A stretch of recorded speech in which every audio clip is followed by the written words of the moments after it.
Hello everyone, Solonarv here and welcome to some more... Wait, what is this? Is this vanilla? Yes it is actually. Um, I have developed a device. Also, this is not really... Well, I guess maybe. Well, let's just... blog. So, this is my test world. My vanilla test world, which as you can see, I have almost not used at all. Wait. There's a secret here, I must protect it. Okay, there we go. This box, you don't see it, it's not there. Forget it.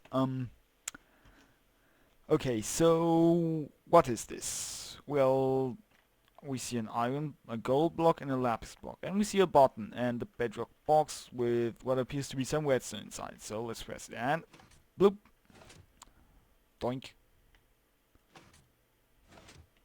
Let's look at it. It swaps blocks.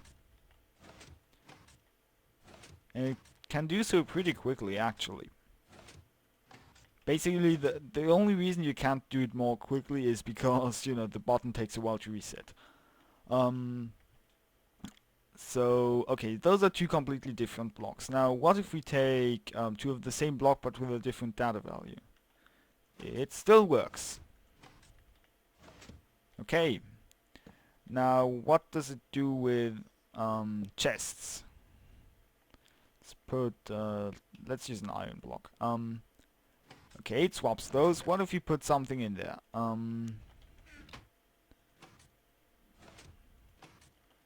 It's still there after two swaps.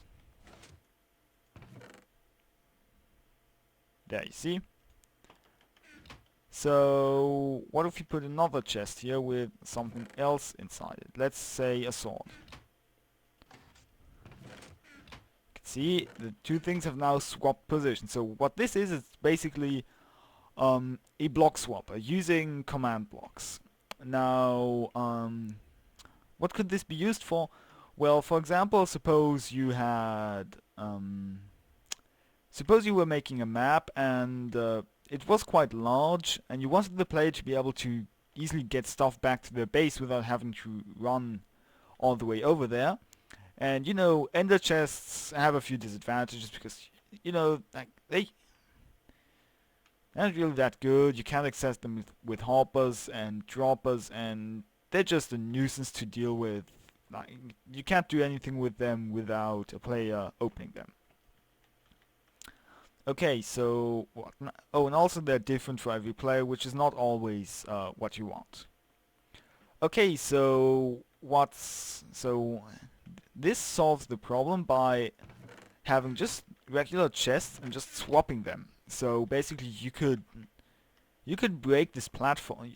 If you were putting this into a custom map, you could let the player break this platform and you know, build all sorts of crazy automation around this, because there's not actually nothing in here, and this could be anywhere. I have it right next to this because, you know, if I hadn't you couldn't see anything, but it really doesn't need to be right next to it. And this entire box is self-contained. There's no additional redstone, and by the way, the only reason this is so large, like with space all around, is because you really don't want players just using a repeater or something to funnel a redstone signal into one of those.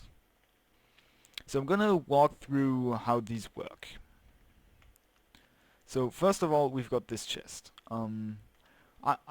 This uses the standard programming technique for copying variables, which is you make a copy of the first variable, then you override it with the second one, and then you put the copy back to the second one.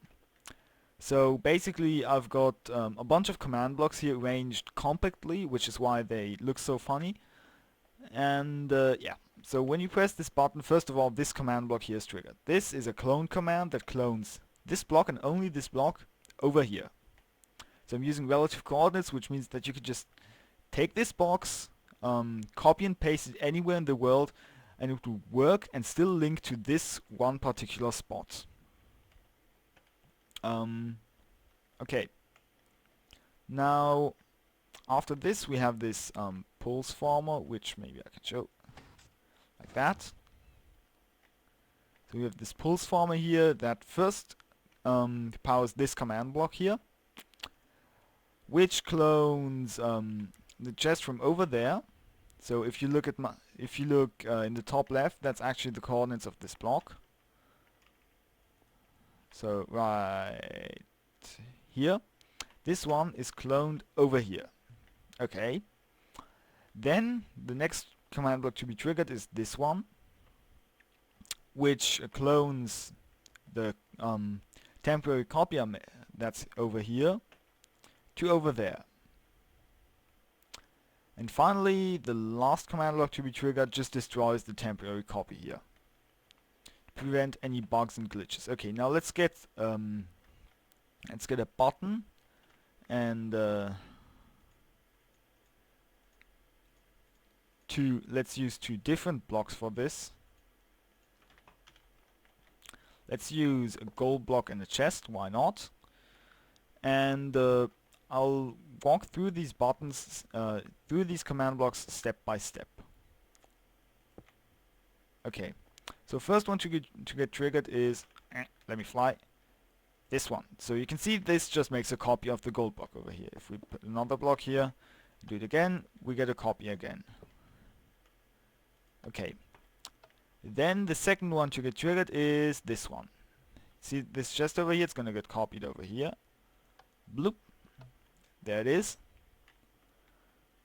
And now the next one to get... Okay, so if I put something else over here, we'd be copying... we actually wouldn't be because... what? Oops, this is this is a gold blocked up. So if I put a lapis block here, it should get copied over. Yep, you can see that. Now let's reset this to some sensible state. That, and let's just use spruce wood. This is not this is not spruce wood. What am I doing? The next one to get triggered is this one, which I misplaced the button for. That's okay. This one does nothing because there was no block here, but basically let's put a chest here. Let's pretend that we've already copied the oak wood from over there. Then when we do this, we copy the oak wood. Oh, wait, no, that's the wrong command block. What am I doing? We use this command block, which is number 3. And I didn't click it because I was too far away. There we go. And we have copied the wood. Okay. Finally, this one just clears out what's left here. So if you run through the whole sequence again, bloop, swapped. And swapped again. And now the reason you want to make this box bigger than it needs to be is because you really don't want your players coming in here and starting to like find, say,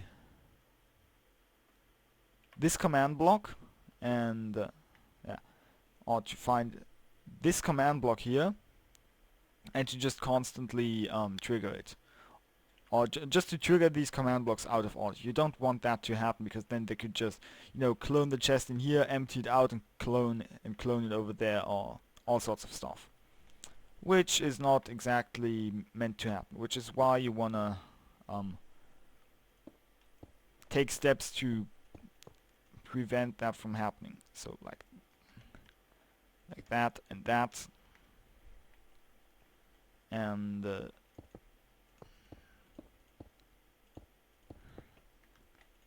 yeah, so the players can't, so those command blocks can't be reached. And then when you cover this up, you might want to do something like this. Nope. This is still there, right? And yeah.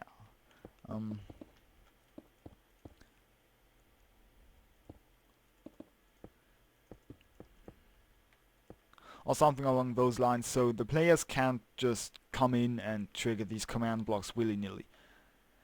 And that's about it. This is my block swapping machine. And oh, by the way, this is the prototype which swaps those two. Let's just look at that. So you see this works just as well and has the temporary block over there. So as the recording program's threatening to terminate me, I'm quite happy with that because I think this was enough already. So I thank you all for watching. I will see you in my next video, and until then, take it easy.